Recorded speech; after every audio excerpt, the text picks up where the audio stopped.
Hi guys, welcome back to the channel. So I didn't get a chance to do one of these yesterday. This is my match reaction to the game from yesterday as I was busy. But before I get to the whole reaction and everything like that, I just kind of want to wish you all a Merry Christmas, as this might be the last video you watch of mine before the big day tomorrow. So I hope you and your family have a great Christmas, and yeah, thank you for the support you've given me all this year. Now, back to the match reaction, shall we say. Let's start off with this Simicast stuff, because I think this is probably one of the big talking points of the game, in all fairness. Now, I don't think anything should have happened to Saka. It's one of them challenges where you see it, 100 times a game, basically. The only thing is obviously this is a little bit more highlighted because Simicast has suffered a broken collarbone, and of course Klopp was taken out at the same time. But yeah, it's also pretty stark as well, considering we've got Andy Robertson as well, with the first choice left back, is also out injured with a shoulder related injury. Now, Joe Gomez did come on yesterday to cover Simicast, and I thought he played pretty decent, in all fairness, So I've got no qualms with that, and I do think he's getting closer and closer to scoring that elusive goal that he still hasn't done yet. But yeah, Simicast, broken collarbone, you're probably looking at 6 to 8 weeks till we see him again, which is a little bit of a kick in the teeth, in all fairness, because I thought he'd started finding his rhythm and his rhyme, and he were getting really, really good, and I thought he was putting in some decent performances lately. It's just one of them, innit, where, especially the time of year as well, like he's going to spend Christmas with a broken collarbone. Like, it's not what you want, is it, for anybody out there? But yeah, just Klopp's quotes after the game about the injury was it was too close to see what really happened. He said that he was fine, but Costas was not fine. He's broken his collarbone at least. It's really bad for us. He also mentioned as well the Luis Diaz one, which was a little bit better. It was a knee-to-knee injury. Lucho told me it was just a little bit of pain, and the physios were not too concerned, but you never know. We play again in 3 days. So just sticking with Diaz a little bit as well, I guess. He's a shadow of his former self, isn't he, guys? Like, you really got to start thinking that if he doesn't kick on, that Liverpool may have to look for another player in the summer and move him on, in all fairness. Like, I understand he had the issues around his family and everything, and you've got to give people time, but I was sat there yesterday watching a game, and I was thinking to myself, if we had Mane, Bobby and Salah playing today, we'd have won this game like 3-1, because, and I'm not because of the better players, but because of the understanding they had with each other. How many times yesterday, and in games gone by recently, have we seen Szoboszlai making a pass that he shouldn't have made, or Salah's mistimed a pass, or Núñez, or whoever? They're all mistiming these passes because they don't have that automatic reaction of, you're going to be there, this is where you're going to be. We see it sometimes with like Trent's ball to Salah. He knows because they've played together a long time, or Van Dijk's ball all the way over to Salah. They play together. They know where each is going to be, and it will come with time. But at the same time, Diaz is not taking plays on anymore like he used to do. He's not committing himself. And I feel like the game overall was kind of screaming out for Núñez all game. Even if you put him out on that left wing. I kind of agree with what Gary Neville and Jamie Carragher were saying yesterday after the match. In the front three, Salah's your first name, and then Núñez has got to be your second. Because Gakpo, for me, is not doing it this season. Diaz is not doing it for me this season. Jota's obviously out injured, but when he gets back fit again, I personally think he comes straight back in. Yeah, Núñez might not be scoring the goals, but it gives you that sense of danger and that sense of anything could happen with him being on the pitch, which we're sorely lacking when he's not there. But yeah, and honestly, guys, I feel like Diaz's time at Liverpool it's getting to that point now where it's like, come on, guy, you need to start showing us why we signed you. You did it to start with. I'm not saying he's never done it, but he did have 2 really bad knee injuries, and they seem to have played a big part in him kind of dropping off, guys, in my opinion. If you don't agree with me, please let me know down in the comments, but I think he has dropped off a bit, and he's not my first choice in this front three anymore. So yeah, and then I guess the only other talking point that we've got to do as well in regards to that is that handball decision against Odegaard. Now, I hate coming up with these conspiracy theories, guys, I really do, but I just don't get why that was not given as a handball.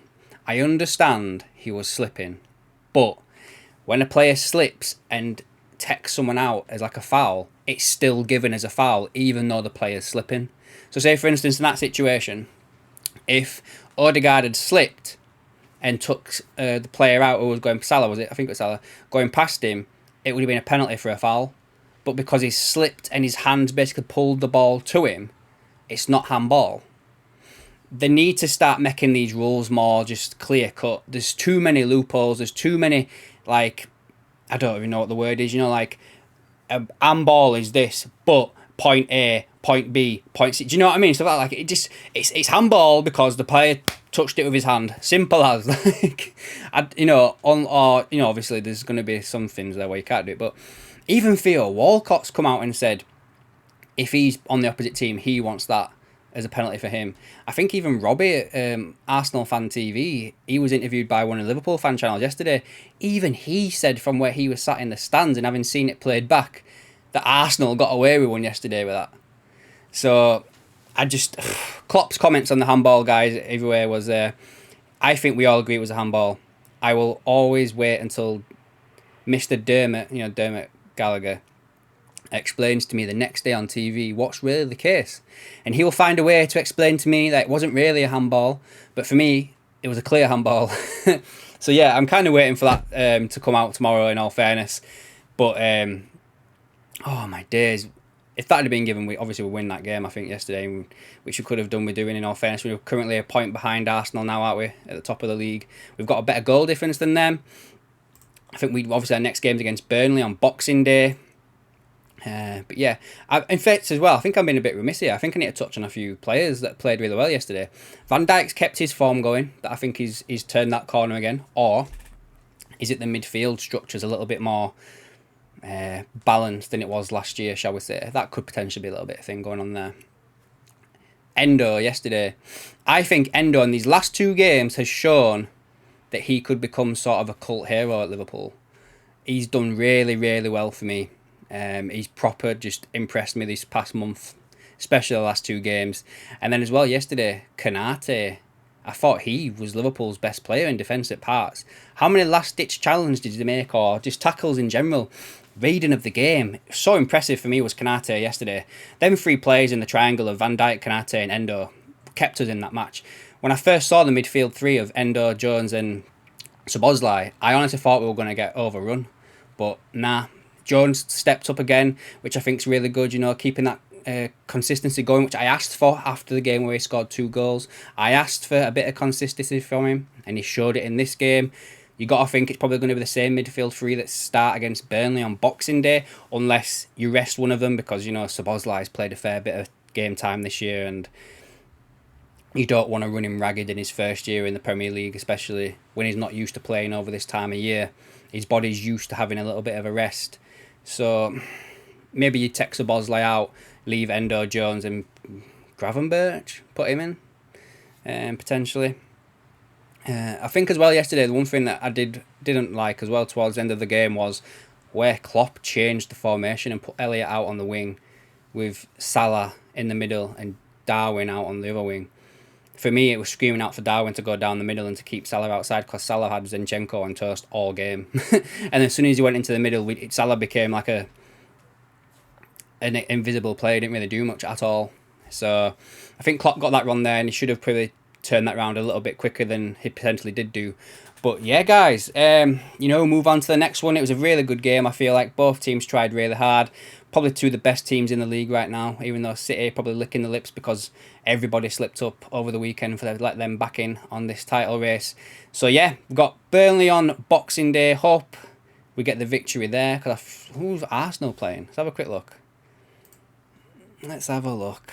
Where do I find this new fixtures and results? So I don't think they're playing Boxing Day either. No, they're not.